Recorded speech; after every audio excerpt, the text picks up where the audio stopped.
They say your roommate is just a stranger you share a kitchen with. But what do you do when that stranger starts wearing your skin? I thought I'd hit the jackpot when I found Chloe on a roommate finder app.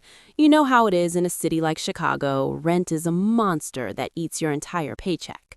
And the only affordable places usually come with roommates who either never wash a dish or throw parties at 3 a.m. on a Tuesday. But Chloe was different. Her profile was polished, professional, and according to the app's algorithm, we were a 99% match. When I met her for coffee at a small shop in Winkin Park, it felt like I was looking into a mirror. She had the same quiet, introverted energy. She even wore her hair in that messy bun I always do when I'm stressed. She offered me the spare room in her stunning downtown apartment for a price so low it felt like a prank. I signed the lease that afternoon, feeling like the luckiest girl in the world. For the first 2 weeks, life was a dream. But then, the coincidences started to feel less like luck and more like a glitch in reality. It began with the little things. I'd buy a specific brand of lavender soap from a local boutique, something I'd never mentioned to her. The next day, I'd find an identical bottle in the shower, but it wasn't mine. Then there was the food. I have a very particular, almost embarrassing way of making toast. Exactly 3 minutes in the toaster, buttered while hot, then cut into 4 tiny squares. One morning, I walked into the kitchen and saw Chloe eating the same toast, prepared the same way. When I looked at her, she just smiled and said, "Oh, I saw you do it once and thought it looked tasty." But I knew I hadn't made toast while she was awake. Not once. The atmosphere in the apartment began to shift from cozy to clinical. I started noticing that whenever I spoke, Chloe wasn't just listening, she was observing. Her eyes would trace the movement of my lips, and she'd sometimes tilt her head as if she was recording my frequency. One night, I stayed up late to finish some work and heard a muffled sound from her room. I crept closer to her door, my heart hammering against my ribs. It was a recording of me. It was a clip of me laughing at a joke dinner 2 nights ago. She was playing it over and over, and in between the replays, I heard her trying to mimic the sound. Each attempt got closer to the real thing until I couldn't tell which was the recording and which was her. My blood turned to ice. I wasn't just a roommate, I was a template. The breaking point came when her phone buzzed on the kitchen counter while she was in the laundry room. A notification from a contact named Admin flashed across the screen. Subject is becoming suspicious. Increase mimicry by 20%. Ensure seamless transition by Friday. Friday was only 2 days away. I stood there, frozen, as the realization crashed over me.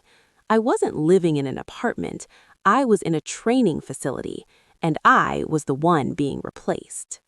Before I tell you what I found inside her room, if this story is giving you chills, hit that like button right now. It helps me share these warnings with more people. The air in the apartment suddenly felt thick, like I was breathing in a vacuum. I waited until I heard the rhythmic thud of Chloe's running shoes heading out for her daily 6 p.m. jog. The moment the front door clicked shut, I bolted for her room. She always kept it locked, but today, in her rush, the latch hadn't caught properly. I pushed it open, expecting to find a normal bedroom with clothes on the floor or a book on the nightstand. Instead, I found a room so sterile it looked like a hospital ward. There were no posters, no personal trinkets, no mess. Just a single, perfectly made bed and a glass-topped desk. I started frantically searching, my hands shaking so hard I could barely move the pillows. Then I found it, a thick, leather-bound journal tucked inside a slit in the mattress. I opened it, and my breath hitched. It was a day-by-day, hour-by-hour breakdown of my entire life, not just since I moved in, but months before. There were blurry, long-distance photos of me at the grocery store, at the gym, and even through my bedroom window at my old apartment. Every page was filled with meticulous notes. 7:14 a.m. Subject drinks oat milk latte. 8:45 a.m., subject shows 15% increase in cortisol when checking emails. There were detailed diagrams of my vocal cords, notes on my gait, and even a list of my childhood fears. But as I scrolled further back, I discovered the true horror. The Matchmaker app wasn't for finding roommates. It was a catalog for the elite, people bored with their own lives and wanting to buy a normal one.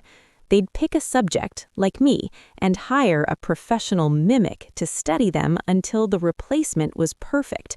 Once the transition was complete, the original would simply vanish.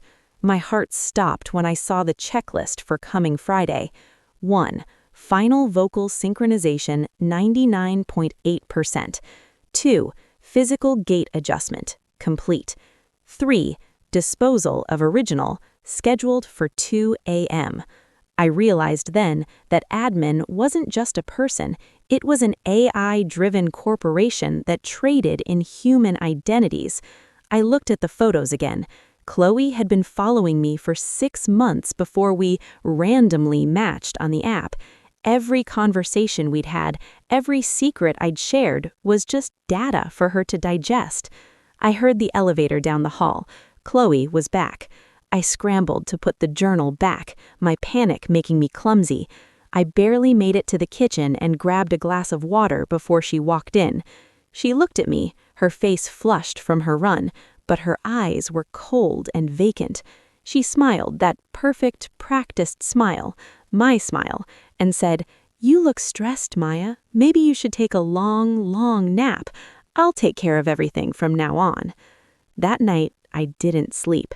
I sat in my room with the door locked and a heavy chair wedged under the handle, watching the minutes tick toward Friday. I knew that if I tried to run in a straight line, the admin would track my phone, my car, and my credit cards. They had every piece of data on me. They knew where I'd go before I even thought of it.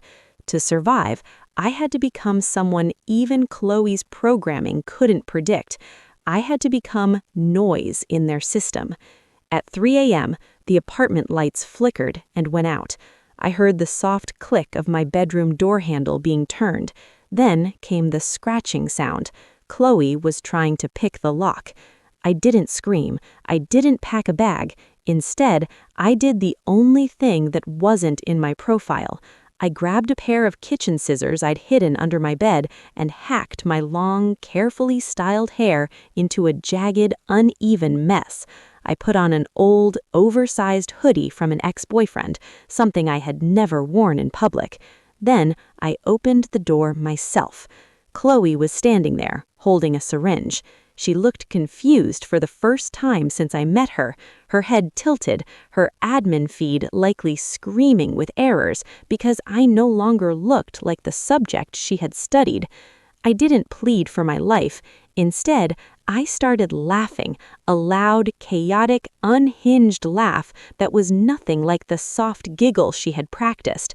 I started smashing things, the expensive vases she loved, the mirrors, the smart fridge. I was creating a massive anomaly in her data. In that moment of her confusion, I shoved her aside and bolted out the service exit, the one path the smart cameras didn't cover because it was reserved for trash. I spent the next 48 hours living like a ghost in the city. I didn't use a phone. I didn't use a card. I finally made it to a bus station in a different state, sitting in a dark corner watching the morning news on a flickering overhead TV. My heart shattered when I saw a segment about a local hero, a girl who looked exactly like me, with my long hair and my red dress, receiving an award for her work in the community. It was Chloe. She was living my life, calling my mother and sleeping in my bed. The world thinks I'm still there. I'm looking at my reflection in the bus window now. I don't recognize the girl staring back at me with the jagged hair and the tired eyes. I've lost my name, my home, and my future. But as I watch Chloe on the screen, I see it, a tiny split-second glitch in her smile. She's wearing my life, but it doesn't quite fit her yet. I'm not a subject anymore. I'm a ghost, and ghosts are the only things that can haunt a perfect machine. They think the replacement is complete, but the original is still out here, waiting in the shadows to take back what's hers. If you want to make sure you're never replaced, subscribe and turn on notifications so you never miss a story. Stay safe, and remember, sometimes the person looking back at you isn't who you think they are.